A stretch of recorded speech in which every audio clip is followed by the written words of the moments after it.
เตียวเปล่ารวบกวนหินอาสาไปเตียวเปล่าก็เข้ามาทูลพระเจ้าเราปีทีเดียวว่ากวนหินน้องข้าพเจ้าจะออกไปรบฆ่าศึกครั้งเนี้ยข้าพเจ้าจะขออาสาออกไปด้วยจะได้ช่วยกันยังดีไม่ตัดหน้าตัดตา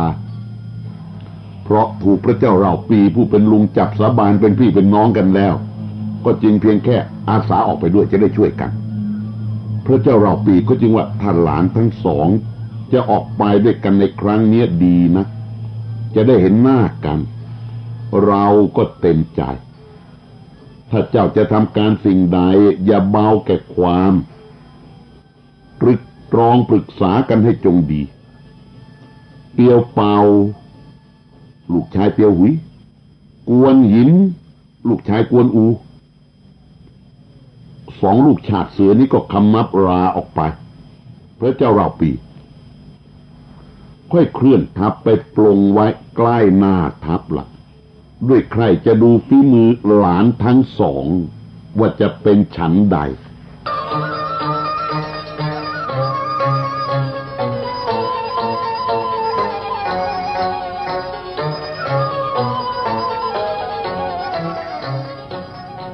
ฝ่ายซุนหวนแม่ทัพหนุ่มแห่งเมืองกังสังเมื่อเห็นกองทัพหลวงยกหนุนออกมาน่ะซุนหวนก็คุมฐานออกจากค่ายมาทีเดียวลิอี้เจียเสงสองฐานเอกของซุนหวนนะที่สามารถสู้คนได้ถึง10,000เนี่ยก็ออกมาด้วยฝ่ายเตียวเปากวนหินก็ออกมาเตียวเปาถือทวนกวนหินถือเงานุ่งขาวห่มขาวขี่ม้าขาวทหารถือธงขาวนำหน้านี่รบเพื่อล้างแค้นนะเตียวเปานั้นก็ร้องด่าซุนหวนที่เรียกว่าไอ้เด็กน้อยมึงบังอาจจองหองมาสู้กับกองทัพเทพยดามึงจะถึงแก่ความตายแล้วซุนหวนก็ร้องด่าเตียวเปาบ้างว่ามึงยังบังอาจอวดตัวเป็นทัพเทพยดาอีกเล่าก็พ่อมึงน่ะหัวขาดตายแล้วมึงก็ยังจะต้องตายตามพ่อมึงไปด้วยโอ้โหเขาด่ากันอย่างนี้เตียวเปาโกรธนักเมื่อด่าว่าพ่อหัวขาดด้วยก็จริงเตียวหุยถูกขาดตายถูกตัดหัวมานี่เตียวเปาโกรธควบม้ารำทวนเข้าไปจะสู้กับซุนหวนเจียเสงฐานเอกซุนหวนก็ขี่ม้าถือทวนยืนอยู่หลังซุนหวนน่ะก็ชิงควบม้าตัดหน้าซุนหวนผู้เป็นนายออกมารบกับเตียวเปาเจียเสงก็ฝีมือดีสู้รบกับเตียวเปาได้ประมาณ30 เพลงเตียวเปานั้นก็ฝีมือเข้มแข็งทรงพลังนักเจียเสงนี่เห็นว่าจะสู้เตียวเปาไม่ได้เห็นจะเพลียงพล้ำจะเสียทีกับเตียวเปาก็ควบม้าหนีเตียวเปาลูกชาติเสือได้ทีจากนั้นก็ไล่ติดตามไปทีเดียวลิอี้เห็นเจียเสงเพื่อนตนควบม้าหนีลิอี้ก็ควงขวานคู่มือควบม้ารำขวานออกมารบกับเตียวเปาได้ประมาณ20 เพลงถำหยงทหารของซุนหวนเห็นว่าเตียวเปานี่มีกำลังมากอยู่เจียเสงก็สู้ไม่ได้ลิอี้เข้าไปสู้ด้วยก็เกรงว่าลิอี้เนี่ยจะแพ้ถำหยงก็ยิงกาวทันไปเลยทีเดียวกาวทันนั้นไม่ถูกตัวเตียวเปาหรอก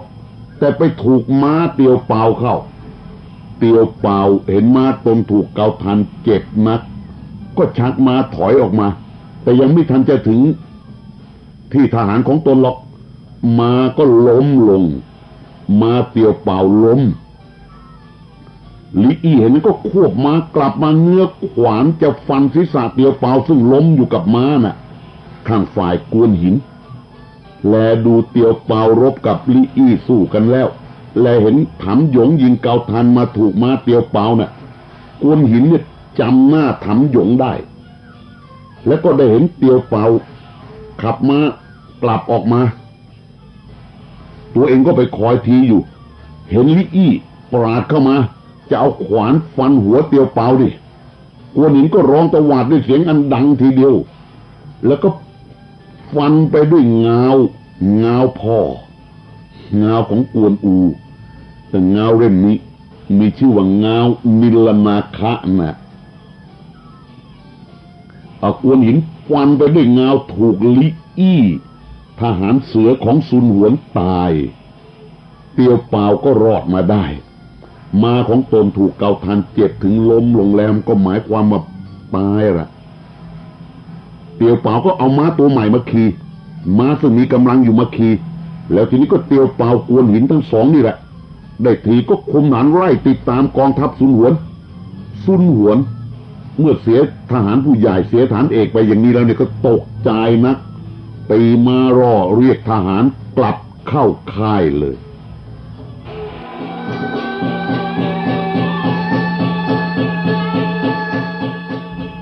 เป็นอันว่าการประทะกันฉากแรกฝ่ายกังตังซุนหวนพ่ายแพ้ซุนหวนแม่ทัพใหม่ของซุนกวนเนี่ยแพ้เสียฐานเอกไปคนหนึ่งพอรุ่งเช้านี่ซุนหวนก็ยกฐานออกมาหน้าค่ายอีกเตียวเปากวนหินก็ยกฐานออกมาเหมือนกันกวนหินก็ร้องว่าไอ้ซุนหวนมึงดีจริงอะเร่งยกเอามารบกับกูเถอะซุนหวนนี่ก็โกรธนะควบมารำเงาออกมารบกับกวนหินก็ใช้เงาเพลงเงาบนหลังมาทั้งสองประทะห้ำหันกันได้ประมาณ30เพลงซุนหวนเห็นเหลือกำลังนักที่จะรับเงามิลนาคะของกวนหินได้เนี่ยต้านทานแต่ละครั้งแต่ละเพลงนี่สั่นสะท้านไปทั้งแขนในที่สุดเห็นว่าจะทานกำลังไม่ไหวก็ชักม้าหนีไปเตียวเปากวนหินก็ควบม้าไล่ตามงอปั้นก็พาเตียวหลำปองสิบไล่ตามไปด้วยเตียวเปาไล่ไปพบเจียเสงเข้าก็ไล่ฆ่าเจียเสงตายนี่ลิอี้เจียเสงสองทหารเอกของซุนหวนจบสิ้นชีวิตไปทั้งคู่แล้วฝ่ายทหารซุนหวนก็แตกกระจัดกระจายล้มตายเป็นอันมากทีเดียวซุนหวนก็ให้สัญญาณตีม้าล่อเรียกทหารกลับเข้าค่ายฝ่ายกวนหินเห็นถำหยงนี่เจ้าถำหยงคนนี้แต่เมื่อวานนี้ใช้กลโกงทหารขลาดไม่ใช่ทหารกล้านะคือรอบเอาเกาทันยิงเตียวเปาไปถูกม้าเตียวเปาตายเนี่ยกวนหินจำหน้าไว้ได้นี่วันนี้เห็นก็แค้นนักควบม้าไล่ตามไปทันก็ฟันด้วยเงาถำหยงก็ทวนรับเงาใหญ่ที่มีน้ำหนักมากของกวนหินฟันถูกทวนของถำหยงทวนถำหยงพลัดตกจากมือกวนหินก็คว้าจับตัวได้มีปรักแร้กลับมาค่ายเลยทีเดียว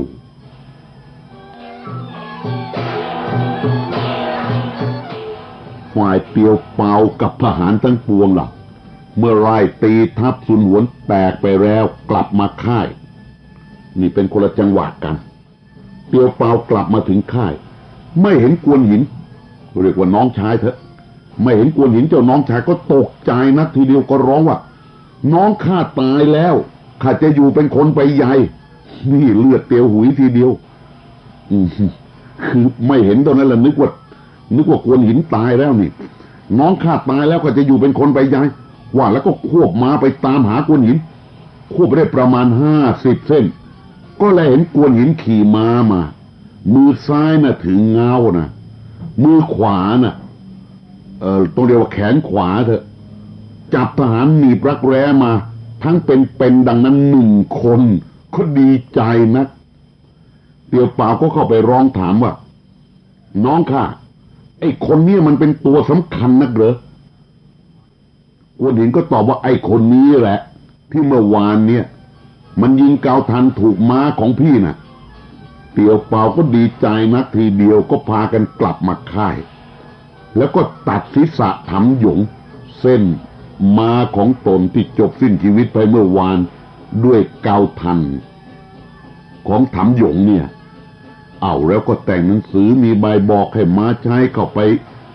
กราบทูลแก่พระเจ้าเหล่าปีว่าได้ฆ่าลิอี้เกียเสงถำหยง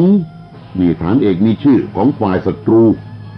กับทหารทั้งปวงของข้าศึกล้มตายเป็นอันมากกองทัพสุนหวนแตกกระส่ำระสายหนีกลับคืนเข้าค่ายบัดนี้สุนหวนให้มีหนังสือไปถึงสุนกวนขอกองทัพหนุนนี่เป็นรายงานฉบับแรกที่ถูกส่งเข้าไปยังกองทัพหลวงเพื่อกราบทูลความให้กับพระเจ้าเหล่าปีได้ทรงทราบ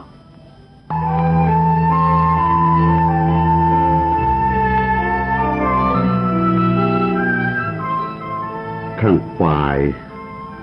เตียวหลำปองสิทธิ์ก็ว่าแกงอปั้นว่ะคือทั้งสามนี่ก็เป็นกองทัพหน้าของพระเจ้าเหล่าปีเตียวเปากวนหินเป็นกองซ้ายกองขวาไงงอปั้นนี่เท่าว่าเป็นนายฐานผู้ใหญ่เป็นแม่ทัพหน้ามาเตียวหลำปองสิทธิ์นี่ก็ว่าแกงอปั้นว่ากองทัพสุนหวนแตกระส่ำระสายกลับเข้าไปอยู่ในค่ายเนี่ยเราเร่งยกทหารเข้าชิงค่ายเถอะเห็นจะได้โดยสะดวกงอปั้นก็จึงว่ากองทัพสุนหวนอันเป็นทัพบกเขาแตกยับเยินก็จริงแต่ว่าทัพเรือของจูเหียนสิยังตั้งมั่นอยู่เห็นว่าจูเหียนเนี่ยจะต้องยกกองทัพเรือขึ้นมาช่วยก็จะกลายเป็นทัพกระนาบแล้วกองทัพเราจะมีวุ่นวายหรือเตียวหลำก็จึงว่าที่ท่านว่านี้ก็ชอบอยู่แต่การอันนี้ก็พอจะคิดแก้ไขคือขอให้เตียวเปากวนหินเนี่ยคุมหารไปซุ่มอยู่สองฝากทางซึ่งจูเหียนจะยกขึ้นมานั้นและเราก็ยกเข้าตีค่ายซุนหวนถ้าจูเหียนทัพเรือเขายกขึ้นมาช่วยกันก็ให้เตียวเปากวนหินตีกระหนาบเข้าไปกองทัพจูเหียนก็จะแตกยับเยินไปเราก็จะชิงค่ายซุนหวนได้เป็นมั่นคงงอปั้นก็จึงว่าที่ท่านคิดดังนี้ก็ดีอยู่แต่ข้าพเจ้ายังเกรงอยู่ว่าจูเหียนเนี่ยอาจจะไม่ยกมาช่วยล่ะข้าพเจ้าคิดว่าใช้ทหารเลวไปสัก2-3 คนไปลวงจูเหียนว่าคือให้ส่งทหารเร็วไปว่ามีความโกรธความแค้นกับเราให้ทหารเร็วเข้าไปสมัครอยู่ด้วยกับจูเหียนและให้บอกเนื้อความว่าค่ำวันนี้เราจะไปปล้นค่ายซุนหวนเมื่อจูเหียนรู้จูเหียนก็จะต้องตระเตรียมกองทัพที่จะมาช่วยซุนหวนนี่ครั้นแลเห็นแสงเพลิงจูเหียนก็จะยกทัพขึ้นมาแล้วกองทัพกวนหินเตียวเปาที่เราให้ไปซุ่มอยู่ก็จะตีกระหนาบเข้ามาได้การนี้ก็จะสมหมายเห็นว่าจะแพ้เราทั้งทัพบกทัพเรือนี่วางแผนกันไปวางแผนกันมาตกลงเอาดังนี้ปองสิทธิ์เตียวหลำและงอปั้นปรึกษาการกันนี้ก็เห็นด้วยล่ะก็จึงเรียกฐานคนสนิทเข้ามา3 คนก็สั่งที่แจงแผนการอุบายให้ไปลวงจูเหียนตามที่คิดกันไว้คือทำเป็นว่ามีความโกรธแค้นนายทัพละไม่อยู่ด้วยละจะไปสมัครด้วยจูเหียนแล้วก็ให้บอกความลับนี่ละเอาทีนี้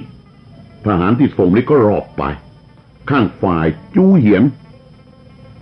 ได้ยินมาใช้มาบอกว่ากองทัพบกของซุนหวนแตกกระจัดกระจายนี่ข้างฝ่ายจูเหียนรู้ความพ่ายแพ้ทางกองทัพบกก็คิดจะยกทัพขึ้นไปช่วยละ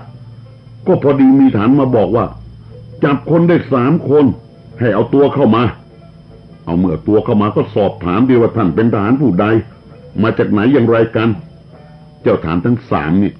ที่งอปั้นส่งมาเนี่ยก็บอกว่าข้าพเจ้าเป็นทหารของงอปั้น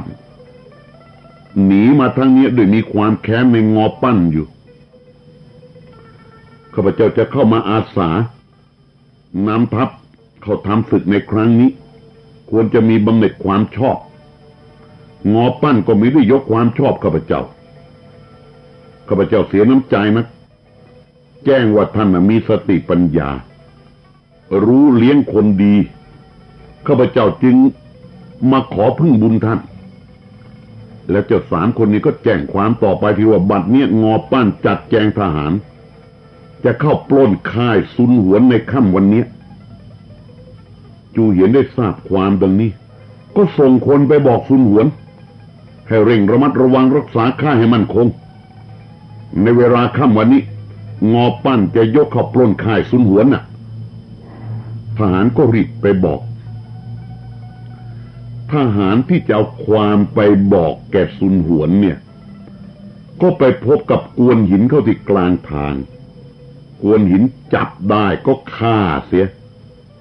ก็เป็นเอาว่าซุนหวนแม่ทัพบกของกางตังไม่รู้เรื่องทีนี้ข้างฝ่ายจูเหียนนั้นก็เรียกหาทหารมาปรึกษากันระหว่างงอปั้นเนี่ยจะเข้าปล้นค่ายซุนหวนเราจะยกทัพไปช่วยเนี่ยเห็นประการใดซุยฮูนายทหารผู้หนึ่งก็จริงว่าท่านอย่าพึ่งไว้ใจเชื่อฟังคำไอ้3 คนนี้ก่อน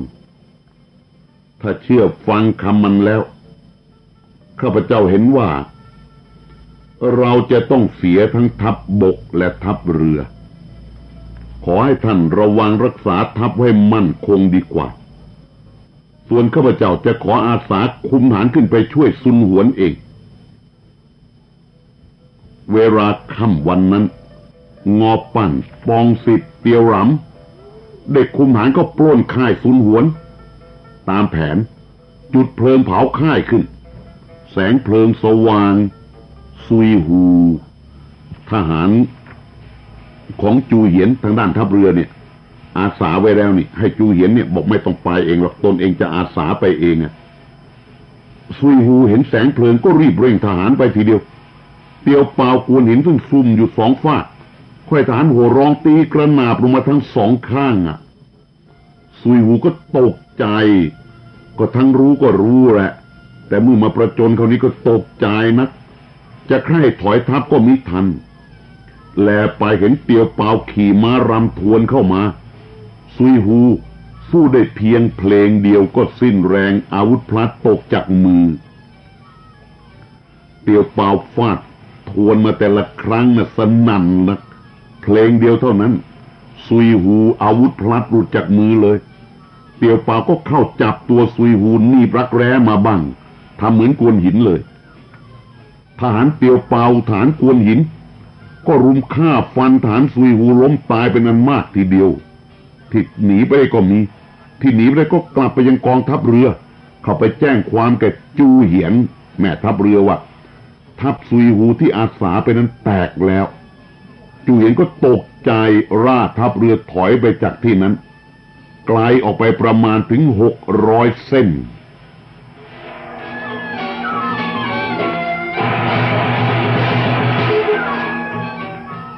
ข้างฝ่ายซุนหวนนั้นก็พาฐานแหกค่ายหนีไปซุนหวนถูกงอปั้นตีกระหน่ำเข้าทานไม่ได้แหกค่ายหนีทหารของงอปั้นก็ไล่ติดตามฆ่าฟันทหารของซุนหวนล้มตายเป็นอันมากซุนหวนก็พาฐานหนีไปไกลเมื่อหนีไปไกลแล้วก็ปรึกษากับฐานทั้งปวงว่าเห็นบ้านใดตำบลใดจะมีข้าวปลาอาหารบริบูรณ์บ้างเราจะได้อาศัยณที่นั้นฐานทั้งปวงก็บอกว่าไปข้างหน้าเนี่ยมีเมืองชื่อว่าเมืองอีเหลงมีข้าวปลาอาหารบริบูรณ์พอที่จะพึ่งพาอาศัยได้ซุนหวนก็พาฐานไปตั้งมั่นอยู่ในเมืองอีเหลงฝ่ายงอปั้นแม่ทัพมาของพระเจ้าเราปีก็พาฐานเร่งติดตามไปจนถึงเมืองอีเหลงก็ตั้งค่ายล้อมเมืองอีเหลงเข้าไว้ฝ่ายเตียวเปากวนหินมัดซุยฮูมาถึงค่ายแล้วก็ซุยฮูเข้าไปถวายพระเจ้าเราปีพระเจ้าเราปีก็มีความยินดีนะสั่งให้ฐานเอาตัวซุยฮูเนี่ยไปฆ่าเสียแล้วค่อยบำเหน็จรางวัลแก่นายทัพนายกองและฐานทั้งปวงซึ่งมีความชอบนั้นโดยทั่วกัน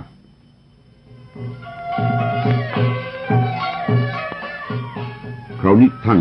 ข้างในเมืองอีเหลงที่ซุนหวนเข้าไปอยู่ในเมืองอีเหลงซุนหวนนี่เห็นงอป้านมาตั้งค่ายล้อมเมืองไว้มั่นคงก็ตกใจนะก็จึงให้มาชายถือหนังสือไปถึงพระเจ้าซุนกวนแจ้งข้าราชการแล้วก็ขอกองทัพหนุนให้มาช่วยพระเจ้าซุนกวนรู้ว่าซุนหวนถึงจะว่าแล้วก็หลานของตนละพ่ายแพ้ดังนั้นเสียทีฉันก็ตกใจเรียกหาคุณนางทั้งวงมาพร้อมกันแล้วก็ปรึกษากันว่าซุนหวนทัพบกที่อาสาไปก็พ่ายแพ้เสียทหารและศาสตราวุธมากมายหนีไปอยู่เมืองอีเหลงข้าศึกก็ตามมาล้อมไว้มั่นคงอย่างนี้เห็นจะเสียทีอยู่ฝ่ายข้าศึกมีกำลังมากนักขุนนางทั้งปวงจะคิดอ่านประการใดพระเจ้าซุนกวนเรียกฐานมาปรึกษาอย่างนี้เตียวเจียวผู้เฒ่าที่ปรึกษาใหญ่ก็จริงว่าถึงกองทัพเหล่าปีมีกำลังมากขึ้นเราก็ยังไม่กลัวด้วยฐานเอกซึ่งมีฝีมือของเรานะยังมีถึง9 คน10 คนก็จะเกรงไปใหญ่ขอให้ท่านจงแต่งให้ฮันตงนี่เป็นแม่ทัพเก่าทหารเก่า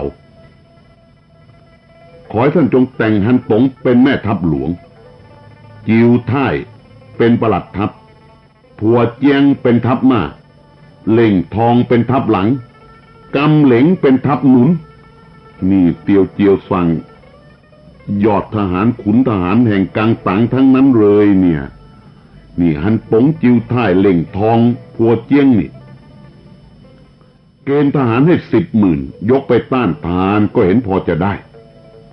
เตียวเจียวว่าดังนี้ซุ่นกวนได้ฟังเห็นชอบด้วยก็สั่งให้เกณฑ์ทหาร10,000ตั้งขุนนางให้เป็นแม่ทัพแม่กองตามคำที่เตียวเจียวว่านั่นแหละคือฮันตงเป็นแม่ทัพหลวงจิวท่ายเป็นปลัดทัพผัวเจียงเป็นทัพหน้าเล่งทองเป็นทัพหลังล่ะแต่งตั้งแล้วก็ยกทัพเร่งไปครั้งนั้นกำเหลงน่ะป่วยด้วยเป็นบิดอยู่แต่ว่าด้วยความเป็นชาติทหารถึงจะเจ็บป่วยอยู่ฉะนั้นกำเหลงก็ยังอุตส่าห์แข็งใจไปทัพ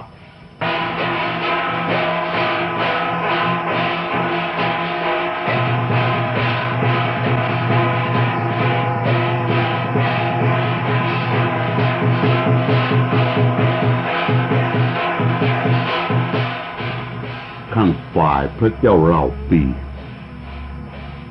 ก็เคลื่อนกองทัพหลวงไปตั้งอยู่แดนเมืองอีเหลงระยะทางประมาณ70 เส้นก็ประมาณ 2-3 กิโลเมตรให้ตั้งค่ายใหญ่40 ค่ายพระเจ้าเหล่าปีเกณฑ์ทัพไปในครั้งนี้หนักหนามากมายนะถ้าจะว่าไปแล้วก็คล้ายกับครั้งที่โจโฉเกณฑ์ทัพไปบทขยี้เหล่าปีแหละตอนนี้เหล่าปีเกณฑ์ทัพไปบทขยี้กลางตังนี่แล้วก็เป็นเมืองใหญ่ได้เมืองใหญ่คือฮันตงเสฉวนทั้ง2 แคว้นเกณฑ์ทัพไปทั้งสิ้นถึง73,000กลางตังเกณฑ์ทัพออกมาแต่ละครั้ง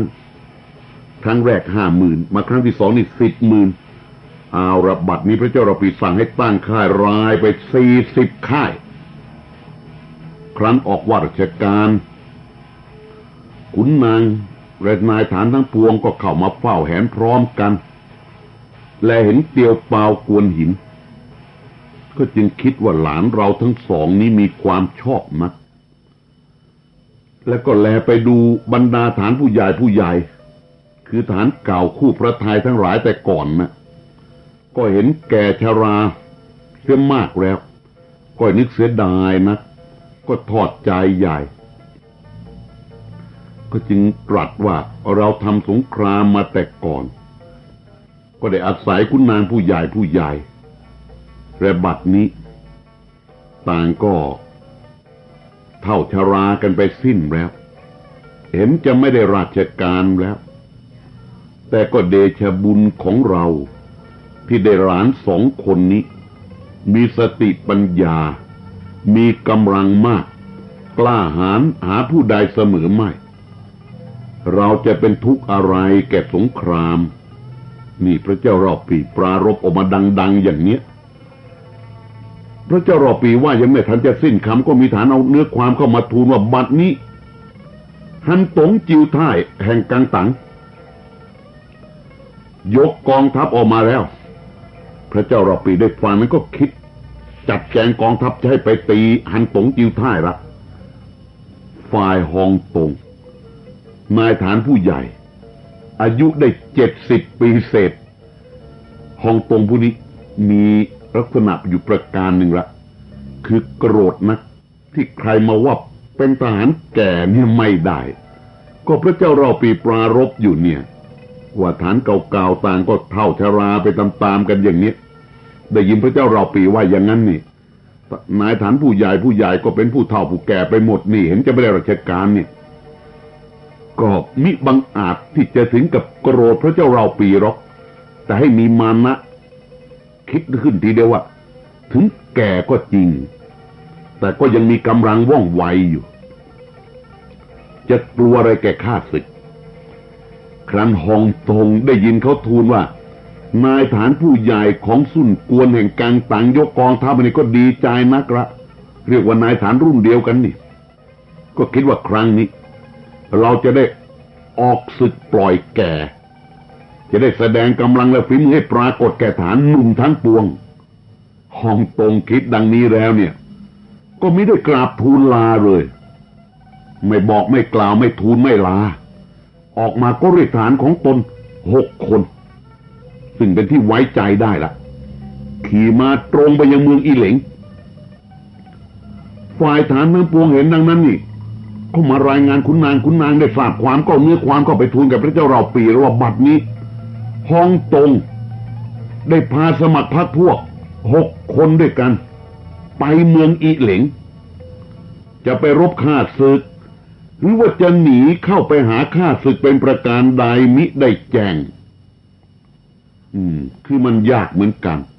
ที่จะให้ตัดสินใจว่าไปรบเพราะไปกับพวกอีก6 คนเท่านั้นเอง7 คนอย่างเนี้ยจะไปรบพับจับศึกชิงเมืองอีเหลงเขาได้อย่างไรก็จึงมีความคิดจะไปรบหรือจะไปเข้ากับข้าศึกมิได้แจ้งพระเจ้าเราปีได้ฟังนั้นก็ทรงพระสวนเลยคือว่ารู้นิสัยฮองตงได้ดีพระเจ้าเราปีก็จะว่าฮองตงคนนี้เป็นคนสัตย์ซื่อแต่ก่อนกับกวนอูนั้นก็รักกันนักอันว่าฮองตงจะเป็นขบฏหนีไปเข้าด้วยข้าศึกนั้นหามิได้ฮองตงไปครั้งนี้เพราะเราพูดผิดเองว่าทหารผู้เฒ่าเห็นจะไม่ได้ราชการแล้วฮองตงจึงมีมานะมิได้คิดเลยว่าตัวแก่หนีไปทางนี้ก็คงจะต้องไปรบฆ่าศึกเป็นมั่นคงนี่พระเจ้ารอปีตรัสดังนี้แล้วก็สั่งเตียวเปากวนหินเจ้า2 ลูกชาติเสือนี่แหละว่าฮองตงไปครั้งนี้เห็นจะเสียการหลานทั้ง2อย่าเห็นแก่เหนื่อยยากเลยจงไปช่วยฮองตงด้วยเถอะถ้าเห็นฮองตงทำราชการได้ความชอบสักหน่อยนึงเจ้าจงไปบอกว่าเราให้เรียกหาอย่าให้ฮองตงเข้าทำการอีกต่อไปเลยนี่พระเจ้าเราปีสั่งไปชะนี้เตียวเปากวนหินก็ทูลลายกกองทัพไป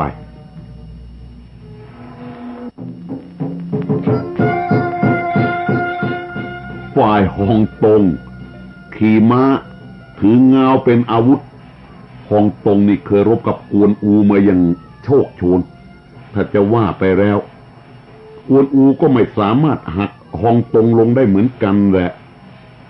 แล้วก็ใช้อาวุธชนิดเดียวกันคือใช้เงาเหมือนกันฮองตง